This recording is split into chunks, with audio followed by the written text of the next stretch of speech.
Thank you and welcome to the show this morning. The topic this morning is spiritual awakening, and we're fortunate to have with us to talk about spiritual awakening the Reverend Dr. Dr.AArthur, who is the pastor of the Word of Life Christian Center located in Nashville, Tennessee. And of course, Dr. Arthur, let me welcome you to the show this morning. Thank you.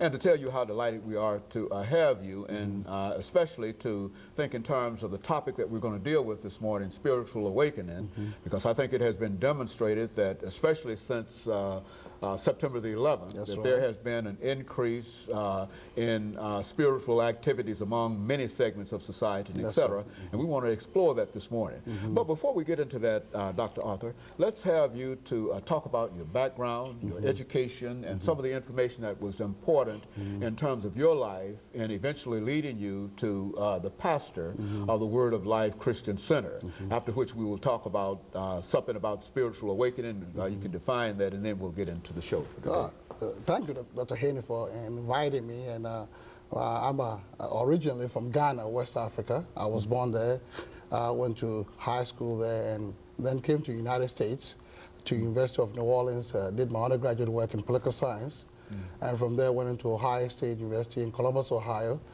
for my master's and PhD in international politics.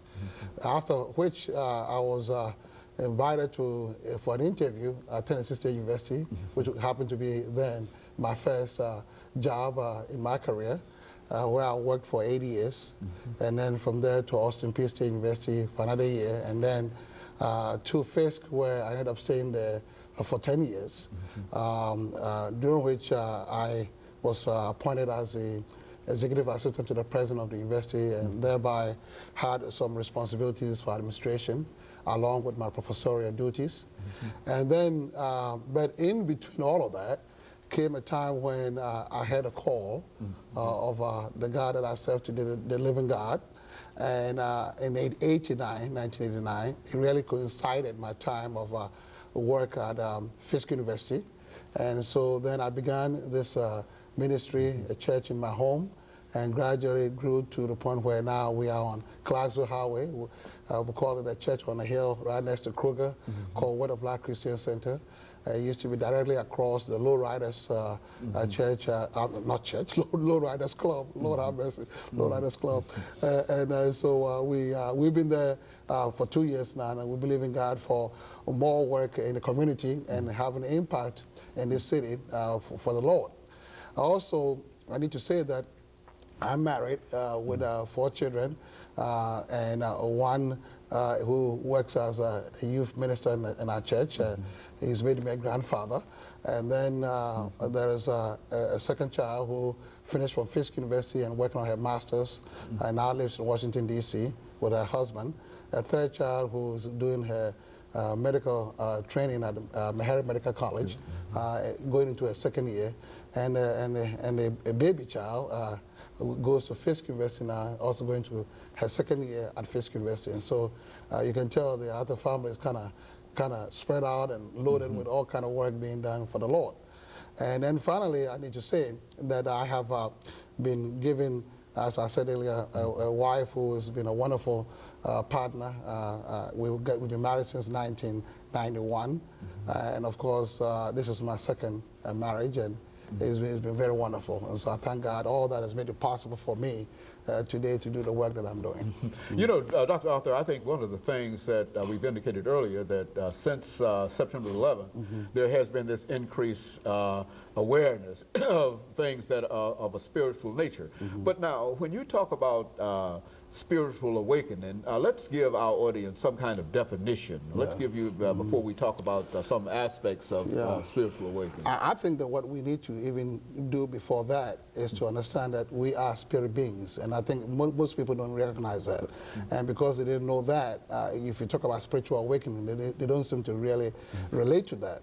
But if we were to accept the fact that we are spirit beings, then spiritual awakening will make more sense to us. When God made us, the Bible tells us we were made in His own image, in His own likeness.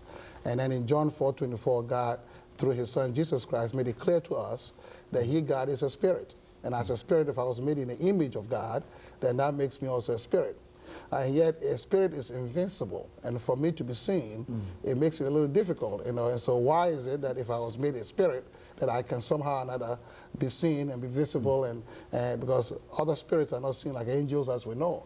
But what God did was is that he made this earth for man, and in this three-dimensional planet that we live on, that it became necessary for us to be put into a body, an earth suit we call it, which is a body that we carry. And most people think that we are bodies and minds, and that's all. But the root of man is a spirit, and that we are spirit beings. And therefore, when we talk about spiritual awakening, it is a recognition of recognizing and becoming aware of who you are, and awakening to the fact that you are a spirit being, and thereby looking into the things of the spirit as being more primary and more principal than, if you may, physical or mental things that we've. Now, for you and I, having been trained in academia over the years, and I had the pleasure of working with you at Tennessee State University for a while, and we're all involved in intellectual exercise and all that, and there's a place for that, no question about it.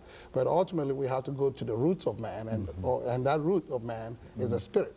And therefore, spiritual awakening is recognizing the fact that you are a spirit, and thereby learning from then on what you're supposed to do as a spirit being. And that's something that I'm here to talk about today. You know, a person who is not aware of being a spirit, that is not aware of the invisible part of himself or herself, cannot be spiritually, must be spiritually awakened in order to be aware. Is that what we're saying? That's what we're saying. That's what we have to come to the recognition that, because sometimes we think that we go to church and we do the things that are religious, and we, in a way, substitute that for that spiritual awakening that is necessary. And so therefore, people often think that, well, I go to church, I'm all right, and so that's fine.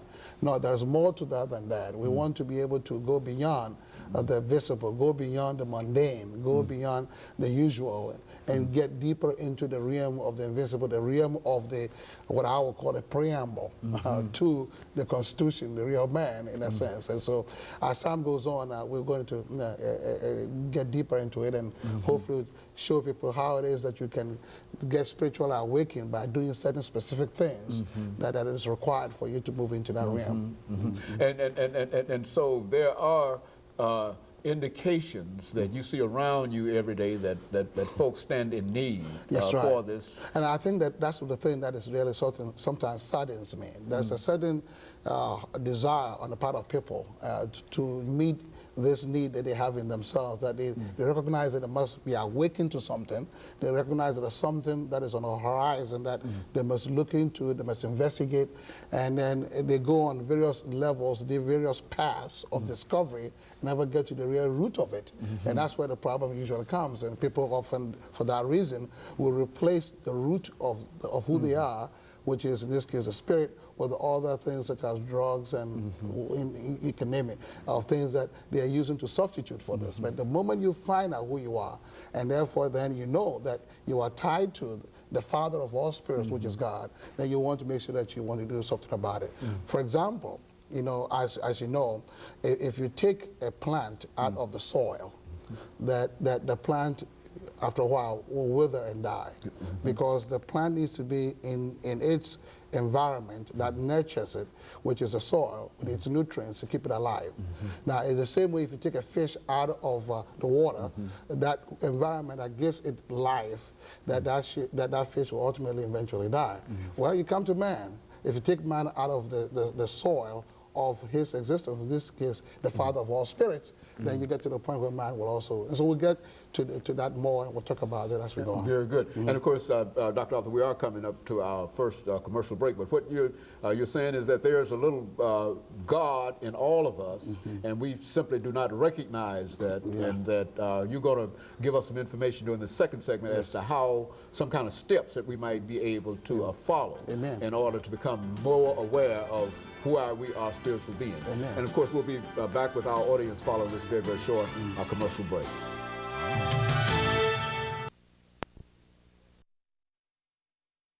Talking to the Reverend Dr.